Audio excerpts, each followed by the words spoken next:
தீமை நின்று எங்களை ரட்சித்துக் கொள்ளும் என்கிற கருத்திலே நம் சில காரியங்களை தியானிப்போம். Deliver us from evil or keep us from evil.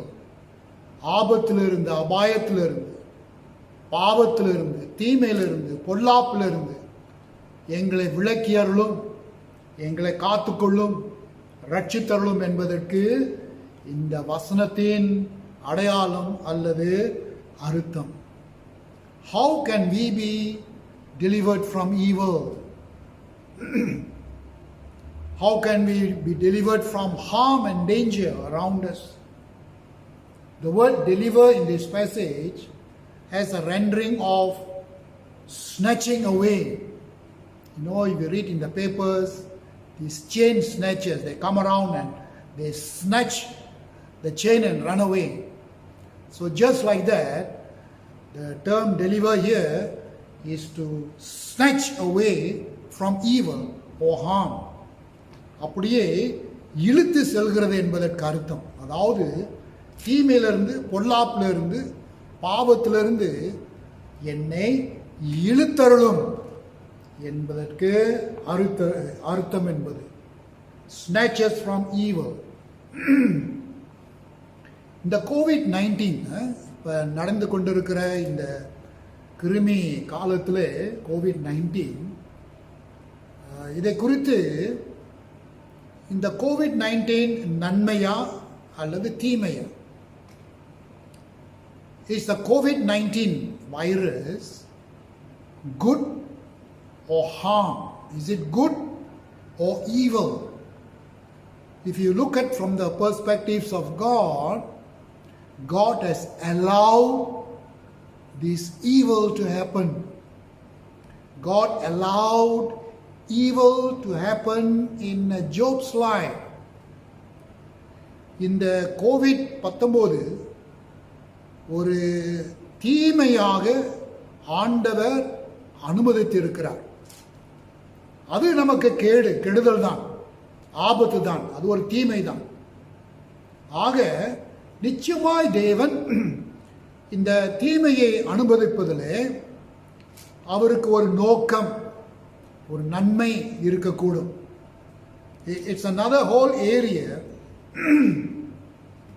to see God's perspective over this evil, this COVID that is surrounding us daily these days. God will surely achieve His purpose. But to us, it is in evil. And therefore, we are called to refrain or to keep away from this evil. We take measures, பல ஏற்பாடுகள், பல ஆயத்தங்கள் நாம் செய்து இந்த தீமையாகிய கோவிட்லிருந்து நாம் தப்பித்து கொள்ளும்படி வகை தேடுகிறோம்.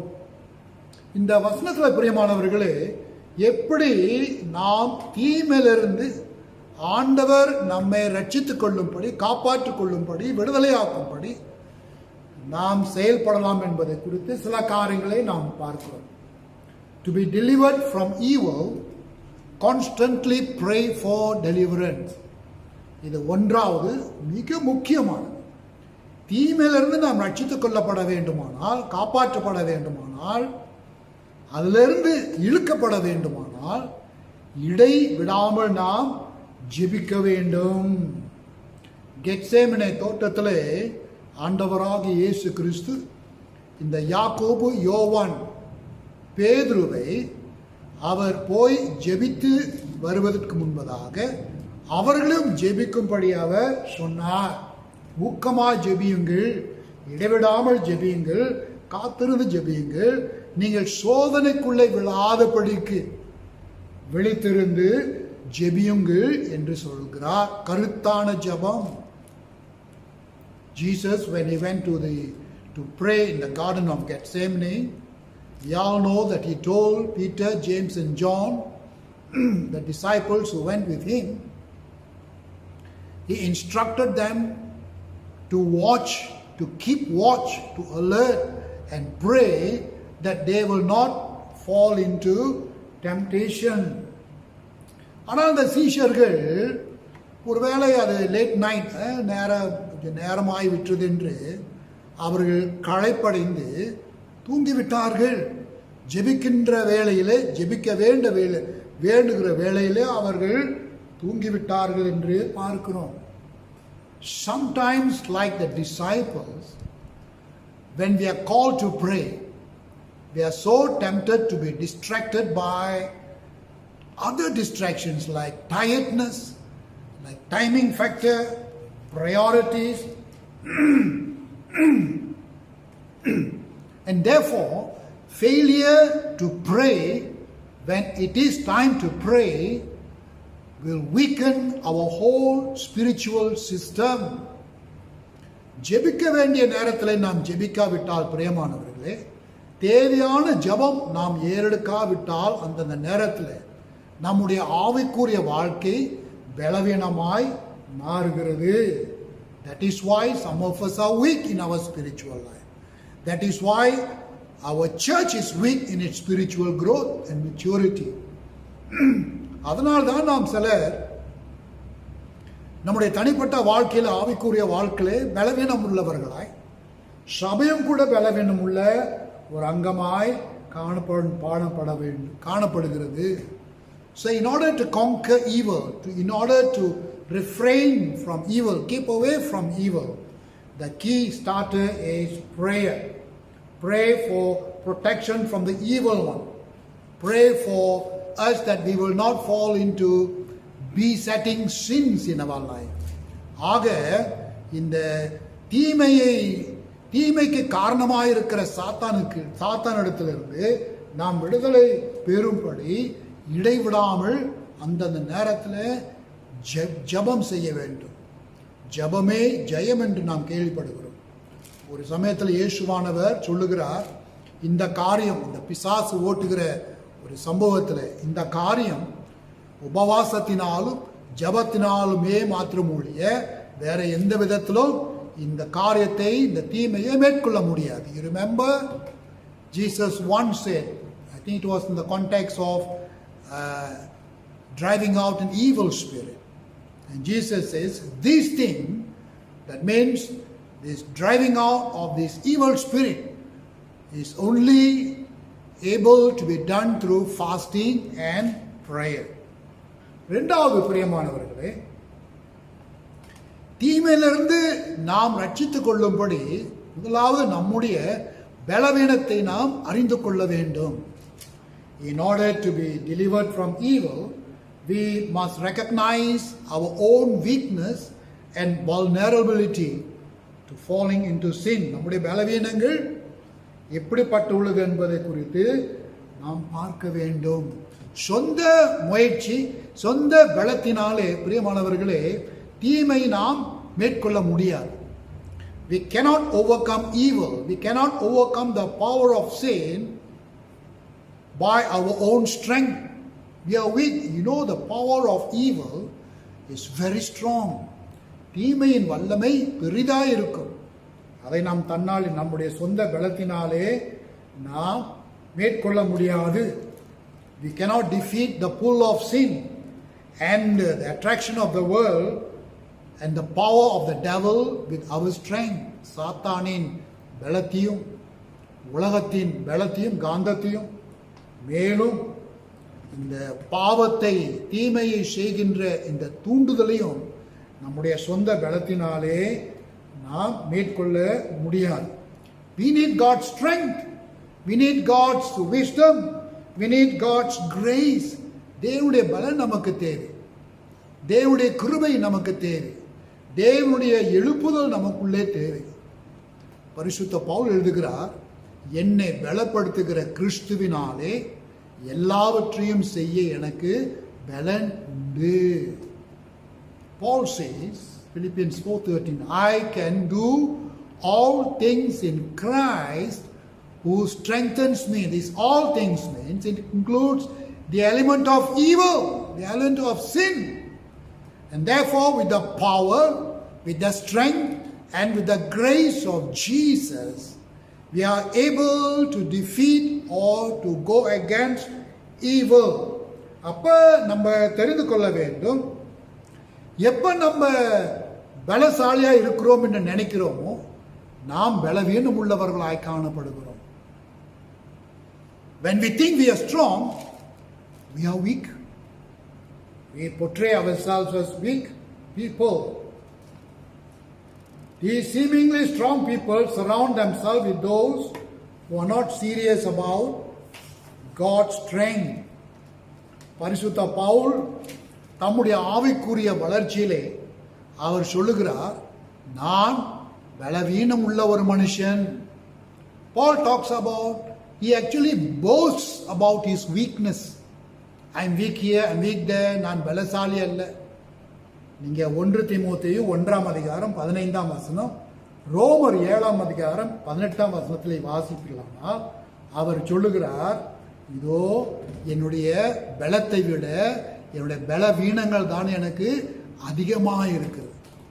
ஆனால் எப்போ பரிசுத்த பவுல் தாம் பலவீனம் உள்ளவன் என்று அவன் அறிந்து கொள்கிறானோ, அதே சமயத்தில் கிறிஸ்து இயேசுவின் பலன், வல்லமை, சக்தி, கிருபை அவனை பலப்படுத்தி அவன் எத்தனையோ செய்ய முடியாத காரியத்தை, மேற்கொள்ள முடியாத காரியத்தை கிறிஸ்து இயேசுவின் பலத்தை கொண்டு அவன் செய்ய முடிந்தது. அதே போலதான் பரிசுத்த பேதுருடைய வாழ்க்கையை நாம் பார்க்கும் பொழுது மத்தேயு 26ஆம் அதிகாரம் 33ஆம் வசனத்தில் அவர் ஆண்டவராக இயேசு சொல்றாரு, Matthew 26:33, if they all fall because of you, I will never fall away. You know, that's the time when Jesus was about to be betrayed. எல்லாரும் ஓடி போவாங்க, எல்லாரும் விட்டு போனாலும் ஆண்டவரே, பேதுரு சொல்றாரு, நான் உன்னோடு இருப்பேன் என்று. அவர் பலத்தை காட்டுறார். அவர் மீனவன் இல்லையா, நல்ல பலம் இருக்கும். Peter was a fisherman, and so he must be very structurally built, a strong person, and therefore he boasted in his strength. Lord, if all of them run away, I will be with you. What happened? When Jesus was betrayed, we saw that Peter ran away. பேதுரு ஓடி போய்விட்டான். அங்கே நாம் பார்க்கிறோம், இயேசுவானவரை அவன் மறுதளிக்கிறான். இவர் யார் என்று எனக்கு தெரியாது என்று கூட அவர் சொல்லுகிறார். பலம், சரீரத்தில் பலமுள்ள பேதுரு நான் ஓடு போக மாட்டேன் என்று சொன்னவன் இப்பொழுது அவனுக்கு சோதனை வருகின்ற அந்த நேரத்தில் இயேசுவானவரை மறுதளிக்கிறான். தம்முடைய சொந்த பலத்திலே அவன் சார்ந்திருந்தான். ஆனால் சோதனை வரும் பொழுது அவன் ஓடி விடுகிறான் என்பதை பார்க்கிறோம். So we need to trust in God's strength.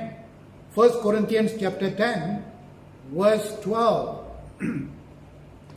1 கொரிந்தியர் 10ஆம் அதிகாரம் 12ஆம் வசனத்தில், let the one who thinks he is standing be careful that he does not fall.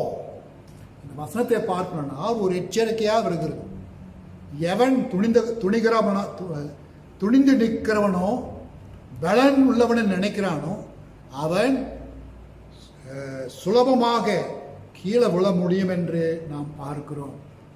Moses disobeyed God and was forbidden to enter the promised land. Moses had all the skills and all the wisdom and the strength. மோசேக்கு எவ்வளோ பலன், அறிவு, தேவனுடைய பக்க துணை, ஞானம் இவர்களாம் இருந்த போது அவன் தேவனுக்கு கீழ்ப்படையாமல் போனபடினாலே அவன் அந்த ப்ராமிஸ்ட் லேண்ட், அந்த வாக்களிக்கப்பட்ட தேசத்தை அவன் பார்க்க முடியல. நோவா தேவனோடு சஞ்சரித்த ஒரு தேவ மனுஷன் இருந்த போதிலும் அவனும் தம்முடைய ஞானத்தை நம்பி அவனுடைய சொந்த மகன்களினாலே வெட்கப்படப்பட்டான் என்று பார்க்கிறோம். Noah also was a distinguished man of God, yet he fell and was shamed by his own sons when he was drunk. David, a man after God's heart, yielded to temptation, thinking that he can overcome his condition. So he sinned, and to block or to hide one sin, he began continue to sin. And therefore he was led from one evil to another evil. அப்படியானால் பிரியமானவர்களே, நம்முடைய சொந்த பலத்தினாலே தீமையை வெல்ல முடியும், தீமையை நாம் மேற்கொள்ள முடியும், தீமையிலிருந்து ரட்சிக்கப்பட முடியும் என்று நாம் அப்படிப்பட்ட நம்பிக்கை வைக்காதபடி, என்னை பலப்படுத்துகிற கிறிஸ்துவினாலே மாத்திரம் எனக்கு நேரிடுகிற எல்லா தீமைகளை நான் மேற்கொள்ள முடியும் என்று நீயும் நானும் விசுவாசிக்க வேண்டும்.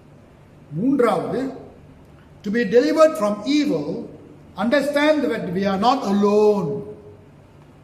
நம்மை சுற்றிலும் தீமை நெருங்கி வந்தாலும் கூட நம்ம சில சமயத்தில் சோர்வடைகிறோம். எனக்கு உதவி செய்யறதுக்கு யாரும் இல்லையா என்று நம்முடைய இயற்கையான சுபாவத்திலே நாம் சிந்திக்கிறோம் இல்லையா? Sometimes when we are surrounded by evil, when one evil comes after another evil, we feel we are so alone. 1 Peter chapter 5 verse 8 and 9.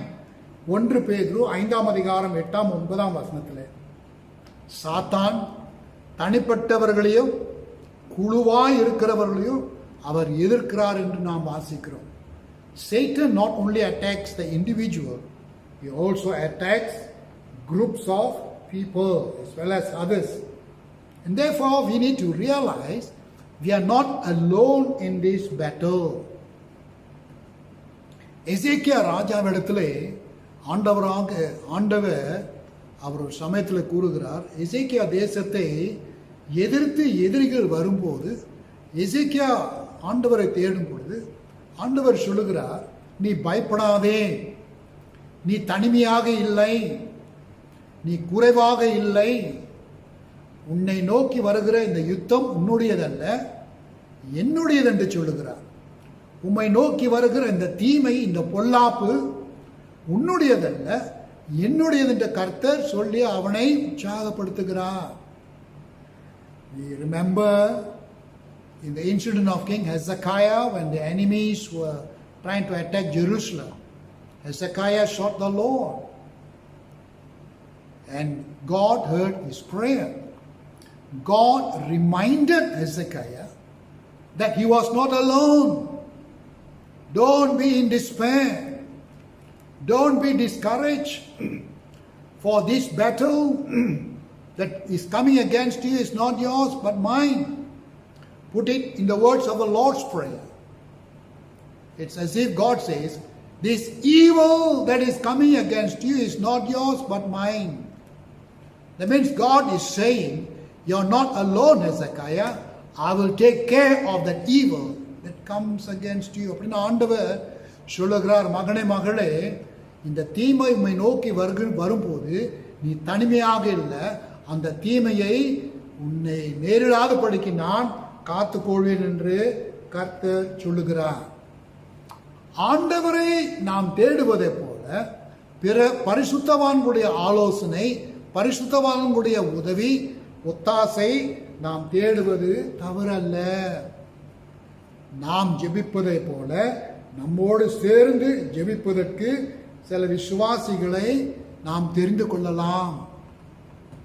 Not only do we seek God when we are faced with evil, we are not alone. We can seek the counsel and prayer support of other believers, other saints around us to pray with us.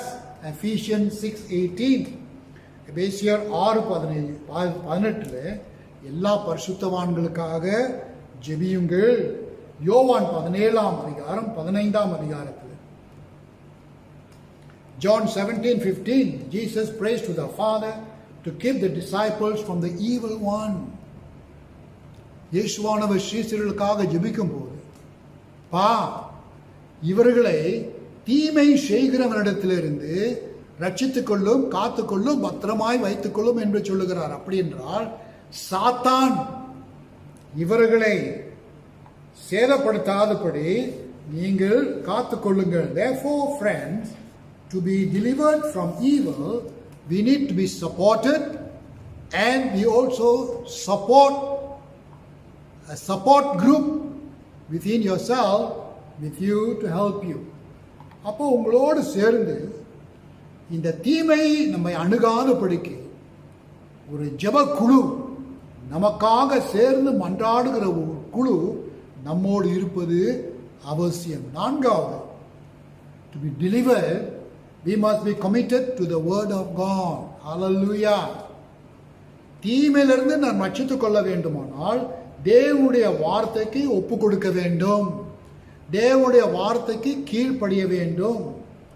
God's word enables us to conquer temptation and evil. தேவனுடைய வார்த்தை, போன தடவை இதுதான் நாம் பார்த்தோம் இல்லைங்களா? தேவனுடைய வார்த்தை தான் பிரியமானவர்களே இக்கட்டான சூழ்நிலையிலிருந்து ஒவ்வொரு முறை தேவனுடைய வார்த்தையை நாம் பயன்படுத்தும் போது அந்த தேவ வார்த்தையின் வல்லமை நமக்கு முன்பாக சென்று எதிர்நோக்கி வருகிற எல்லா தீமைகளை தேவ வார்த்தை ஒரு ஒரு ஒரு என்ன ஒரு கேடகத்தை போல அதை தடுத்து விடுகிறது. Hallelujah. You know, when we trust and rely and fall back on God's word, His promises. I give an example. உலகத்தில் இருக்கிறவரை விட உன்னிடத்தில் இருக்கிறவர் பெரியவர். இது தேவனுடைய வார்த்தை, இது தேவ வசனம். The Bible says, He who is in you is stronger than the one in the world. We are talking about God's Spirit within us and the evil spirit in the world. நம்மிலே காணப்படுகிற பரிசுத்த ஆவின் வல்லமை உலகத்திலே காணப்படுகிற அசுத்த ஆவின் வல்லமை விட நம்முடைய ஆவி பெரியவர். அப்போ ஒவ்வொரு முறை இந்த தீமை நம்மை நோக்கி வரும் பொழுது இந்த வார்த்தையை நாம் பயன்படுத்தலாம். பாலே போ சாத்தானே, உன்னை விட என்னில இருப்பவர் பெரியவர். அது தேவ வசனம், அது தேவ வார்த்தை. That is the word. Psalm 119 verse 11. 119 சங்கீதம் 11 வசனத்திலே தாவீது விதமாய் எழுதுகிறார், I have stored up your word in my heart, so I will not sin against you. தாவீது சொல்லுகிறார் இந்த 119 சங்கீதம் 11 வசனத்தில், ஆண்டவரே, நான் பாவம் செய்யாதபடி, தீமையிலே விழாதபடிக்கு, பொல்லாப்பிலே காணப்படாதபடிக்கு உம்முடைய வார்த்தையை என் இருதயத்திலே மறைத்து வைத்திருக்கிறேன் என்று சொல்லுகிறார். அப்ப தாவீதுக்கு தெரிகிறது அவன் தேவனுடைய வார்த்தை அவன் உள்ளத்திலே இருக்கும் வரை தீமை ஒன்றும் அவனை அணுகாது. Hallelujah. When we know and trust and believe in the word of God, as long as we hide, as long as we exercise, as long as we walk and obey the word of God, as long as the word of God is hidden in our heart as God's strength, no evil can come against us. The word of God will be like a shield to block all forms of evil that comes against us. And therefore, we conquer sin and temptation in life by the hidden word of God in our lives. போன முறை நாம் பார்த்தோம் இல்லைங்களா? 3 முறை இயேசுவானவர் சோதிக்கப்பட்டார். அந்த 3 முறையிலும் ஆண்டவர் இயேசு தேவ வசனத்தை வைத்துதான் தமக்கு நேரிட்டு வருகிற அந்த சோதனையை அவர் மேற்கொண்டார், அந்த தீமையை மேற்கொண்டார் என்று நாம் பார்க்கிறோம். Therefore, we stand through trials and temptation with God's word in our hand. And therefore, we find that we are able to stand firm and not fall to evil or temptation as we pray together, as we realize that strength comes from above to defeat evil, and as we realize God's word buried or hidden in our hearts, which acts not only to defend us but to offend or to attack evil that comes against us. அப்ப நாம் பார்த்தது பிரியமானவர்களே, தீமினின்று என்னை ரட்சித்துக் கொள்ளும் என்று நாம் இந்த பரமண்ட ஜெபத்தில் நாம் ஜெபிக்கும் பொழுது ஒன்றாவது ஜெபிக்க வேண்டும். ஜெபத்தின் மூலமாய் இந்த தீமையை நாம் நிறுத்த முடியும். இரண்டாவது நாம் பார்த்தது நம்முடைய பலவீனம், நம்முடைய சொந்த பலத்தினாலே நாம் தீமையை மேற்கொள்ள முடியாது. வெளியேர்ந்து ஒரு பலம் வர வேண்டும். அந்த வெளியேர்ந்து வருகிற பலன் தான் தேவனுடைய பலன். என்னை பலப்படுத்துகிற கிறிஸ்து, என்னை ஊக்குவிக்கிற கிறிஸ்து, என்னை எனக்கு சத்துவை கொடுக்கிற கிறிஸ்து, அவர் மூலமாய் தீமையை மேற்கொள்ள முடியும். மூன்றாவது, இந்த தீமையின் காலத்தில் நாம் தேவனை தேடும் பொழுது அதே பிரின்சிபல் அடிப்படையில் நாம் மற்ற விசுவாசிகளோடு சேர்ந்து தீமையை வெறுக்கும்படி நாம் ஜெபிப்போமானால், பிரியமானவர்களே, ஒன்று, நாம் நம்மை மற்றவர்கள் ஜெபத்தில் தாங்கிக் கொள்கிறார்கள். ரெண்டு, நாம் அவர்களை ஜெபத்தில் தாங்கிக் கொள்ளும்படி இதோ ஒருவருடைய தீமையை நாம் மேற்கொள்ளலாம். நான்காவது, தேவனுடைய வார்த்தை. if the word of God governs me in soul, spirit, body and mind, no evil can come against me. என் ஆவி, என் ஆத்மா, என் சரீரம், சிந்தை முழுவதும் தேவ வார்த்தை அப்படியே கெட்டியாய் இருக்குமானால் எந்த தீமையும் நமக்கு அணுகாது. ஹல்லேலூயா. வாருங்கள் ஜெபம் செய்வோம். ஆண்டவரே, இந்த நாளிலே உம்முடைய வார்த்தையின் ஊழியத்திற்காக, பணிவிடை சேவைக்காக உமக்கு நன்றி செலுத்துகிறோம் ராஜா. தீமினின்று என்னை ரட்சித்துக் கொள்ளும் என்று நாங்கள் இந்த பரமண்டல ஜெபத்தில் ஜெபிக்கும் போது இவ்விதமாக நாங்கள் ஒவ்வொரும் உம்மை விசுவாசிக்கிறவர்களாய், முதலில் உம்முடைய ராஜ்யத்தையும் நீதியும் தேடுகிறவர்களாய், ஜெபத்தில் இடைவிடாமல் காத்திருக்கிறவர்களாய், உம்முடைய சமூகத்திலே காத்திருக்கிறவர்களாய் எங்களுக்கு கற்று தாரும் ராஜா. Teach us, O Lord, to first seek you, your kingdom and your righteousness in prayer, to wait upon you, to be refreshed and replenished, to be renewed and strengthened within ourselves, to combat evil. ஆண்டவரே, நாங்கள் எல்லோரும் பலவீனம் உள்ளவர்கள். எவ்வளவு சரீரத்திலே நாங்கள் பலமாய் இருந்தாலும் எங்கள் உள்ளான மனுஷன் தீமை வருகின்ற வேளையிலே நடுங்குகிறது ராஜா. பயப்படுகிறோம் அப்பா. அந்த பயம் நல்லது ஆண்டவரே. என்னால் முடியாதது என் இயேசு கிறிஸ்துவினால் முடியும். அவர் எனக்குள்ளே இருக்கிறபடினால், அவர் என்னை வழிநடத்துகிறபடினால், அவர் என் கரத்தை பிடித்திருக்கிறபடினால், அவருடைய பலத்தை கொண்டு ஆண்டவரே தீமையை மேற்கொள்ளும் ராஜா. என் பலவீனங்களை ஆண்டவரே உம்மிடத்தில் கொடுக்கிறேன். உம்முடைய பலத்தை எனக்கு தாரும் ராஜா. தீமையை வெல்லும்படி எங்களுக்கு உதவி செய்தது ஆண்டவரே. தீமையிலிருந்து நாங்கள் ரட்சித்துக் கொள்ளும்படி ஆபத்து காலத்தில் உம்மை நோக்கி கூப்பிடுகிறவர்களாய், உம்மை நாடுகிறவர்களாய், உம்மை தேடுகிறவர்களாய் நாமும் கூட ஆண்டவரே பரிசுத்தவான்கள் ஒருவருக்கு ஒருவர் ஜெபிக்கிறவர்களாய், தாங்குகிறவர்களாய், ஆலோசனை கூறுகிறவர்களாய், இப்படிப்பட்ட விதத்திலே நாங்கள் ஒருவருக்கு ஒருவர் ஜெபத்திலே காத்திருப்போமானால் வருகிற தீமை எனக்கு மாத்திரமல்ல, பரிசுத்தவான்கள் அனைவருக்கும் நாங்கள் காப்பாற்றப்படுகிறோம் என்பதற்காக உமக்கு நன்றி செலுத்துகிறோம். ஆண்டவரே, நீங்கள் மறுபடியும் எங்களுக்கு ஞாபகப்படுத்தி காரும் தேவ வார்த்தை, தேவனுடைய உறுதியான மாறாத நிலை நிற்கின்ற வார்த்தையை கொண்டு தீமையை நாங்கள் வெல்லும்படி, தீமையிலிருந்து ரட்சித்துக் கொள்ளும்படி எங்களை உம்முடைய வார்த்தையின் பிள்ளைகளாய் அமைத்தருளும் ராஜா. Teach us, O Lord, to be children of your word, to be completely governed, embodied in your word, so that your word will go forth as in the temptations of Jesus and block all the evil that comes against us. அப்படிப்பட்ட தேவ ஜனமாய் எங்களை நீர் வழி நடத்த உமக்கு நன்றி ராஜா. உம்முடைய வார்த்தைக்காக நன்றி, உம்முடைய ஊக்குவித்தலுக்காக நன்றி, உம்முடைய நிச்சயம் உறுதிக்காக நன்றி. உமக்கே மகிமை செலுத்தி இயேசு கிறிஸ்துவின் நாமத்திலே ஜெபிக்கிறோம் எங்கள் நல்ல பிதாவே. ஆமென், ஆமென், ஆமென்.